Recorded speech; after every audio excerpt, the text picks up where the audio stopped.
Operation सिंदूर संदर्भातल्या top 9 बातम्या पाहूयात। पाकिस्तान सोबतच्या तणावानंतर सीमावर्ती भागामध्ये बीएसएफ अलर्ट मोडवर। बीएसएफमध्ये 20,000 जवान भरती करण्याचा केंद्र सरकारला प्रस्ताव।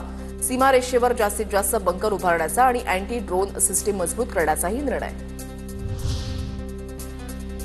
ऑपरेशन सिंदूर विरोधात पोस्ट करणाऱ्या केरळमधील तरुणाला अटक। तरुणाची महाराष्ट्र एटीएसकडून चौकशी सुरू। एनआयएकडूनही चौकशी होण्याची शक्यता। तरुणाचे माओवादी संघटनेचे संबंध असल्याचाही आरोप। पाकिस्तानचा पंतप्रधान शाहबाज शरीफची भारताला पोकळ धमकी। पाकचा पाणीपुरवठा बंद करण्याचा विचार केला तर भारताला उत्तर देऊ। पाक सैन्याला संबोधित करताना शाहबाज शरीफ बरळला। पाकचे सैनिक शौर्य बलिदानाच्या बळावर पाणी हक्क मिळवून देतील असा दावा। दहशतवादासाठी तुमच्या जमिनीचा वापर नको हाच पाकला संदेश। सीमेपलीकडून कोणताही हल्ला झाला तर ऍक्ट ऑफ वॉर समजला जाईल। संरक्षण मंत्री राजनाथ सिंह यांचा पाकला इशारा।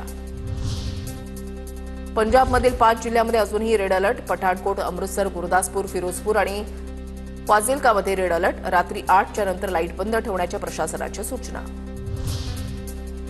पहलगाम हल्ल्यामध्ये दहशतवाद्यांची ओळख पटवणाऱ्यांना 10 लाखांचं बक्षीस जाहीर। शिंदेच्या शिवसेनेची घोषणा।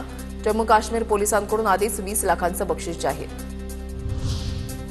भारत पाक तणावाचा उत्तराखंड चारधाम यात्रेवर परिणाम। यात्रेकरूंची संख्या 31% घटली। 30 एप्रिल ते 13 मे पर्यंत 6,62,446 यात्रेकरू दाखल। गेल्या वर्षी याच काळामध्ये 9,61,302 यात्रेकरू दाखल झाले होते। ऑपरेशन सिंदूरच्या यशानंतर सोलापुरात कारवर जोशपूर्ण डेकोरेशन।